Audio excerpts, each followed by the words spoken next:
تاسو ګیمر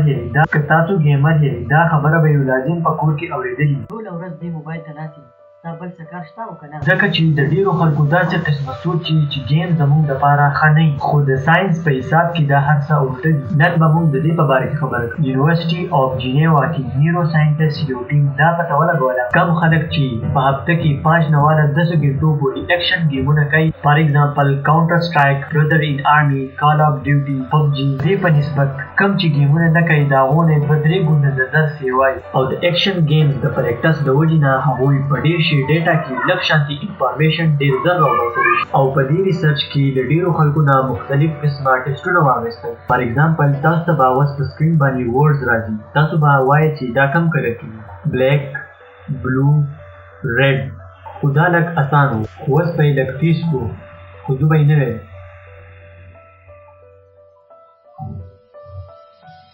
دا به تاسو ته لږ ګران و ځکه چې په دې کې د ورډ د مطلب او د ورډ کلر په منځ کې ستاسو دماغ کنفیوز شي ځکه د ډېرو خلکو اټینشن دومره تیز نه وي نیورو ساینټسټ په دې ریسرچ کې دا پته ولګوله کم کسان چې په هفته کې 10 نه واله د 15 ګنټو پورې اکشن ګیمز کوي د هغوی اټینشن ډېر تیز په دې ریسرچ کې داسې څه شی وو چې ګیمرز یو هغوی د نان ګیمر نه ډېر ښه پرفارمنس کوي د دې د معلومولو دپاره په میکس پلانک یونیورسټي کې یو کنټرول ایکسپریمنټ وشو چې په هغې کې په یو ګروپ باندې 30 منټ 2 میاشتو دپاره اکشن ګیمونه وکړل او په یو ګروپ باندې به یې هېڅ هم نه کول بیا یې د دواړو ګروپونو ایم آر آی سکین واخیستو کم ګروپ والا چې اکشن ګیمونه کړي ول د هغوی په دماغو کې فار ایگزامپل رائټ هیپوکیمپس دا موږ له پخواني او نوي یاداشتو کې مدد راکوي فرنټل لوب دا موږ له د یوې مسلې په حل کولو کې مدد راکوي سیریبلم دا موږ له په خبرو کې او د ګوتو په ډکولو کې مدد راکوي د دوی د دماغو په دې حصو کې ګرې میټر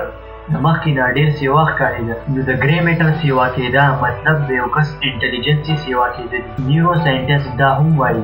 چې اکیډمیک اگزام کې د ګیمر چې دي د نان ګیمر په نسبت ډېر ښه پرفارمنس وکړي او ملګرو په دنیا کې د ټولو نه سکسسفل خلک چې دي هغوی به په اروپالي کې هم ګیمونه کول فار ایگزامپل کوبراین مارک زکربرګ ایلان ماسک او ملګرو نن سبا کم انټرنل سرجري چې دي هغه هم د ګیمینګ کنټرول په شان دي هغې کې به تاسو لیدلي چې مخامخ ورته یو سکرین لګېدلی او خواته ورسره کنټرولر وي چې په هغې کې سرجن چې دی هغه ورته دننه کوي او په دې باندې هم میډیکل ریسرچ شوی دی کم ډاکټران چې په اروپالي کې ګیمونه کړي دي نو هغوی دا کنټرولینګ چې دی ډېر زر زده کړی دی د نان ګیمر په مطابق نو ملګرو د ګیمونو کولو داسې ډېرې پیسې دي خو هغه هله چې تاسو د کور نه بهر وځئ او خپل کار په ټایم باندې کوئ او که داسې نه کوئ ټوله ورځ ګیم ته ناستئ نو د پیدو نه علاوه ډېر شي نقصانات هم که تاسو زموږ د فیسبوک او انسټاګرام پیج ته راتلل غواړئ د هغې لینک په ډسکرپشن کې دی که دا ویډیو ستاسو خوښه شوي نو